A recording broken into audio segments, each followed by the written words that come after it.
Welcome back, folks. We have a different angle here than what you're normally used to because of, as you can see, my cat here is in frame. Yesterday, I went over to my buddy Jose's house, and this was his second watch and my first of this 1973 sci-fi classic. He had streamed it, I believe, and then a couple of days later, I just happened to find a copy at the thrift shop. Soylent Green, starring Charlton Heston, Leigh Taylor Young, Edward G. Robinson, in his 101st and final film role for Edward G. Robinson. Yeah, we'll get into that in a little bit, but this is an early DVD release, one of my favorite DVD styles, cardboard with a plastic snap case. I like these. They hold up very well. This movie had a 97-minute runtime, and there are special features. There is audio commentary, which I did not watch, as well as commentary from the original director, Richard Fleischer, who was born in 1916, and he lived until the year 2006. So he lived to be, I can't do the math, 90? No. He lived to be, 90 years old. And this movie came out 3 years before he passed away. So my favorite film, directed by the director Richard Fleischer, is the 1954 Disney film 20,000 Leagues Under the Sea. That is a for sure 5 out of 5. This film, it relies a lot on studio sets and backlots, and the special effects to me are very cheesy. This movie is set in the year 2022. Interesting that Heston really liked his futurist sci-fi type of movies. So you see him in 1968, Planet of the Apes, kind of this movie about the effects of nuclear war. And then he's in Omega Man in 1971, Beneath the Planet of the Apes, which came out in the late 60s, early 70s. He begrudgingly was in that movie. I've done a review on that. You can look back through it and find my commentary on that film. But here we see him again in 73, in this futurist movie about a dystopian society. New York has a population of about 8 million. And in this alternate reality of the year 2022, there's over 40 million. And they kind of show the great divide of rich and poor. So that's a very interesting commentary that I feel like rings true today. And, you know, some of these elements of these movies where they're like predicting future events, they're somewhat spot on. In the future, we see this evil corporation called the Soylent Company. And Soylent is basically their main food product. In a future world, greenhouse effect and global warming has really decimated the food supply. Most people are relegated to living in controlled city environments, thus the high population of New York City being over 40 million. They kind of show that by having people sleeping in hallways and in staircases. Water is being rationed, and they eat these soy lentil cakes, which is interesting because of this is an adaptation of a 1966 science fiction novel by this guy by the name of Harrison. And Harry Harrison, he was interviewed in 1984 saying that he was only about 50% interested in the movie. It kind of took his source material. He sold his rights to MGM and did not realize that he would have no creative input whatsoever. The studio kind of changed a lot of things. He never even mentioned the Soylent Green in his book, just the Soylent Corporation and the Soylent steaks that were made out of lentils and soy.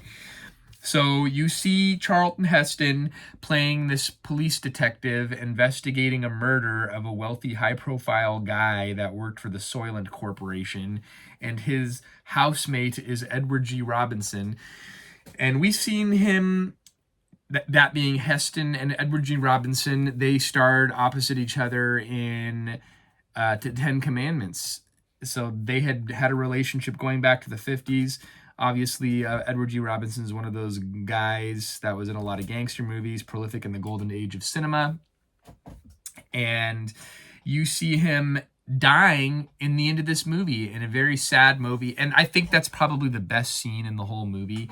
You see a future where the overpopulation, they're giving this very sanctified, sterilized euthanasia of the elderly, where elderly people are encouraged to go home, and they go to this huge facility, which is the LA Sports Coliseum, that is no longer with us. It was right next door to the Los Angeles Coliseum, the LA Sports Arena, former home of the LA Clippers. I believe it opened in the early 60s. Bruce Springsteen once said that it was the best venue for acoustics for a live concert. But sadly, the mid-century modern LA Sports Arena is no longer with us, and it lives on as the euthanasia center for the aging population. And Edward G. Robinson chooses to be euthanized to make way for the next generation. And it's just so morbidly disturbing as this screen of beautiful scenery and swelling classical music is being piped in as he sips a cocktail of who knows what and drifts off into the great beyond, because if he has uncovered through the archives that these food rations, these Soylent, aka lentil and soy cakes, particularly the Soylent Green, is basically human remains processed into a food form. And that is the whole premise of the movie. It's very hokey. Again, I think my problem, and my buddy Jose kind of mentioned this too, the special effects from 1973, sometimes the screen mask works, but the studio sets, why are you licking my typewriter, cat? Enough. The studio sets are just it's like they use the same studio sets for a lot of these post-apocalyptic movies. It's almost like the same studio sets that you see with Charlton Heston and Omega Man. It just is kind of hokey. I would love to see a remake that is much more sinister than this. This is a PG movie. It's still an intense film, but I think the most pivotal one is the euthanasia scene, and then the discovery of Charlton Heston, where they basically use dump trucks to just unceremoniously take these shroud-wrapped bodies to this processing center, and he uncovers the horror of what truly is Soylent Green. The Rotten Tomato critic score on this is 70%, and interestingly enough, we have an exact audience match with over 10,000 people reporting in. The audience score is also 70%. IMDb is 7 out of 10. And overall, I think I'm going to go 3 out of 5. This movie had potential to be a great movie, but it's just, the special effects do not hold up for me. It's trying to be 2022, but the lucite furniture, the large lapels, the women's styles, the men's styles, everything about the fashion is the early 1970s. But then again, a lot of their predictions did kind of sit with me, and it gave me a lot of deep thoughts. And I will be reviewing the Cloud Atlas, which kind of ties into this movie a little bit up and coming, so stay tuned for that. Thank you, Jose, for recommending it. I wanted it to be, I liked the idea, but I think this movie deserves a remake with awesome special effects, a darker storyline, and I think they could brush it up a little bit. Some of it was kind of cheesy, how they have these riot police, which are driving dump trucks with big scoops on the front, and they just go through and scoop up these rioters and dump them into a dump truck. Where are they going? Are those people going to be executed for some sort of food process? We don't know. There's a lot of unknowns in this movie. I just really appreciated Edward G. Robinson in this movie, especially that final scene. And he knew that he was dying of bladder cancer and didn't let on to anybody.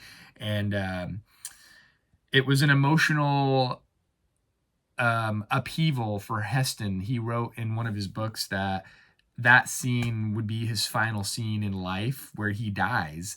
So thank you, Jose, for recommending it. I did enjoy it. It's a good sci-fi movie. I love these kind of post-apocalyptic futurist films, and I look forward to reviewing some other 70s sci-fi classics. I got Coma on the shelf. I need to review that. I've got the Andromeda Strain on the shelf on a video cassette. I need to review that. So more to come. Subscribe if you want to hear more of my worthless commentary on random movies such as this. Thanks for watching, folks.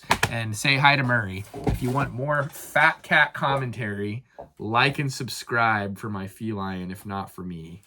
We'll see you next time.